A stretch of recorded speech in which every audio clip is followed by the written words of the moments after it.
Have you ever felt like you are screaming at the top of your lungs but absolutely no one can hear you?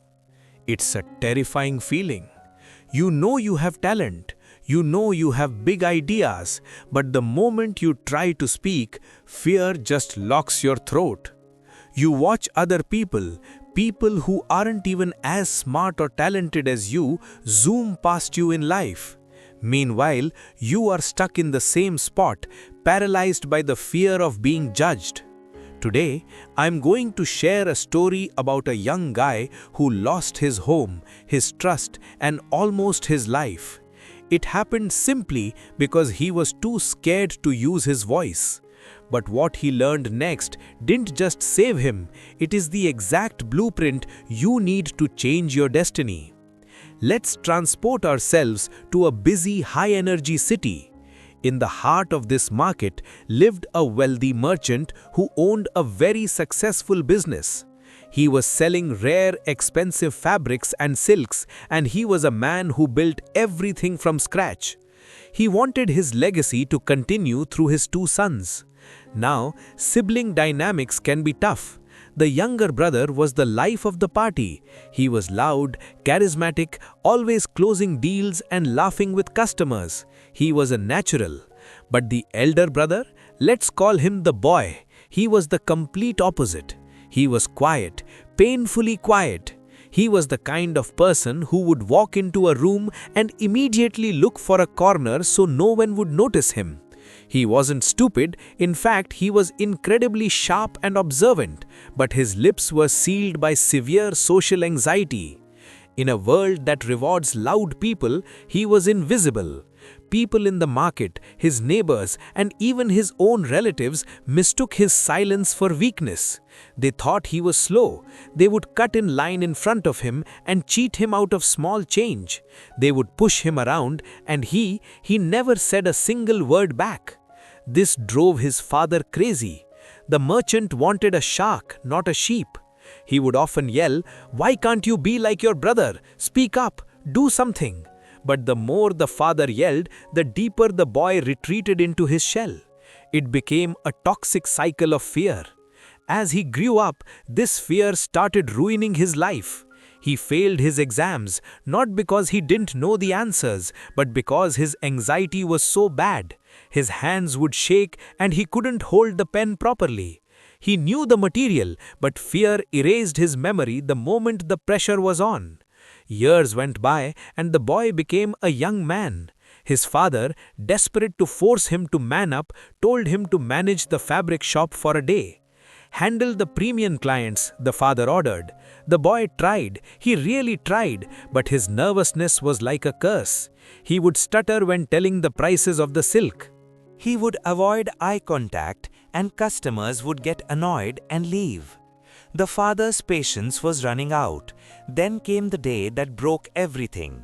The father had to leave town for an emergency meeting, leaving the shy son alone in the shop. He was left with the most expensive inventory they had. This was the moment a group of local scammers had been waiting for. These weren't small-time thieves. They were confident manipulators. They saw the father leave and walked in with supreme arrogance. They looked the boy in the eye and lied straight to his face. They said, "Hey, your father just closed a deal with us outside. He told us to pick up 50 rolls of the finest blue silk right now for a royal wedding. He said he'll collect the huge payment from us tomorrow." Now listen to this part carefully. Somewhere deep down, the boy's gut was screaming, "This is a lie.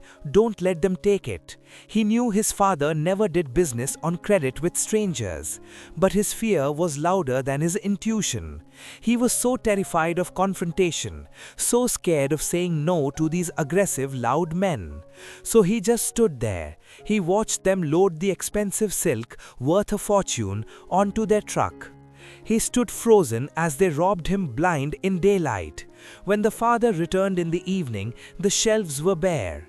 The silk was gone. The money was nowhere to be seen. And when the father realized what had happened, that his son had just let it happen without raising a finger, he snapped.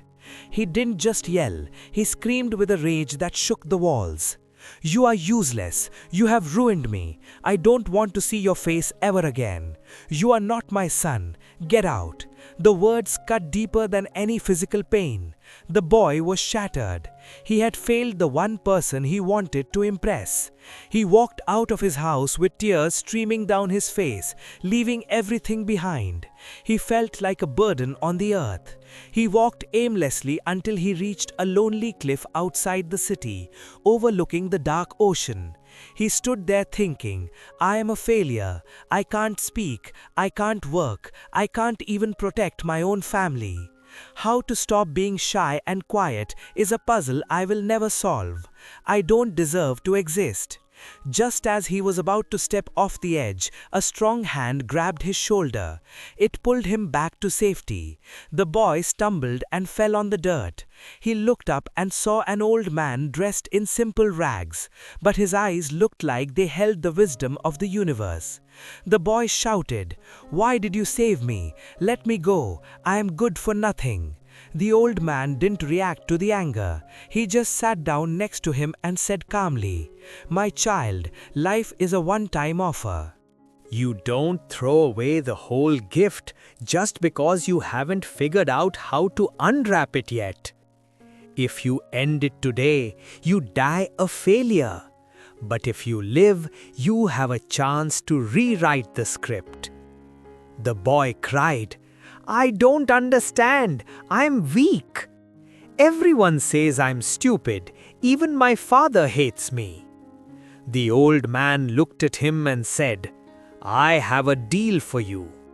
Come to my hut, stay with me for 3 days, and I will give you 3 challenges.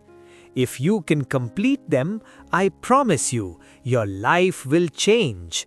You will find the secret to success that you are missing." Desperate and having nowhere else to go, the boy agreed. Day 1. The next morning, the old man gave him the first challenge. He said, "Go into the city center. I want you to talk to 10 strangers. Just ask them what their biggest dream is and listen to them. Write it down." The boy panicked. "Talk to strangers? I can't. They will ignore me. They will laugh." The old man simply said, "Do it or go back to the cliff." With trembling legs, the boy went to the square. He stood there for an hour, sweating, unable to approach anyone. Finally, he saw someone sitting alone on the bench. He walked up and whispered, "Excuse me?" The person looked up and smiled. That one smile broke the ice. He spoke to another person, then another. He realized something shocking. People weren't monsters. Most of them were just as lonely or insecure as he was. By the evening, he had spoken to 10 people.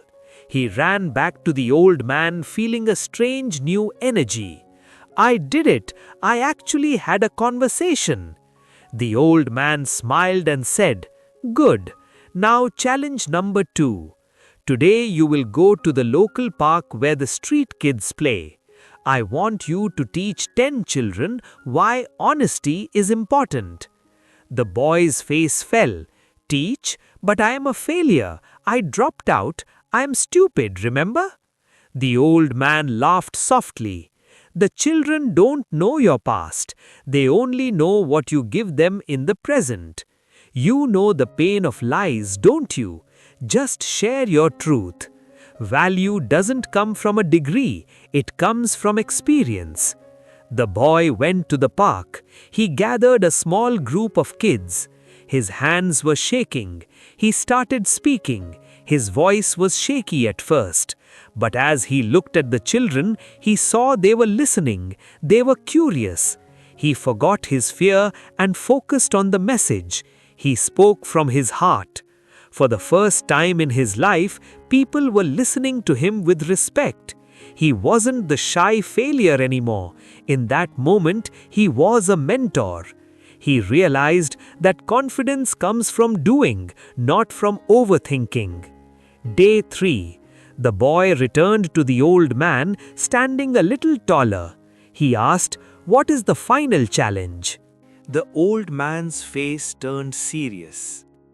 This is the hardest one. You must go back to the fabric shop. Look your father in the eye. Apologize for your mistake and ask for one more chance to prove yourself. The fear returned instantly, cold and sharp. No, the boy whispered. He will throw me out again. I can't face him. The old man put a hand on the boy's shoulder. You spoke to strangers. You taught children. You are not the same coward who ran away 3 days ago.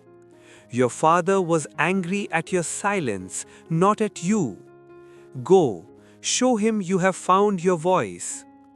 The boy took a deep breath. He walked back to the city.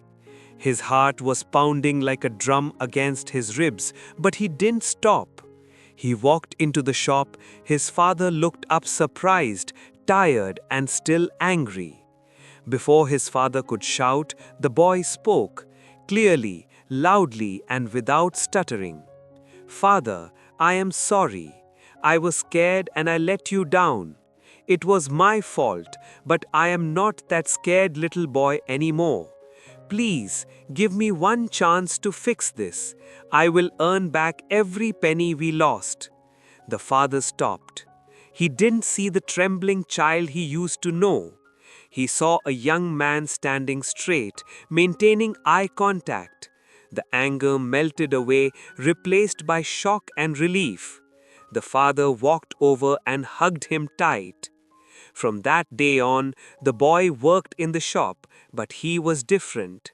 He didn't hide in the back. He greeted customers with a smile. He negotiated deals for the finest silks. He stood up for himself when people tried to push him around. A few years later, he became the most successful merchant in the region. He was known not just for his wealth, but for his unbreakable confidence. He went back to the old man one last time to thank him.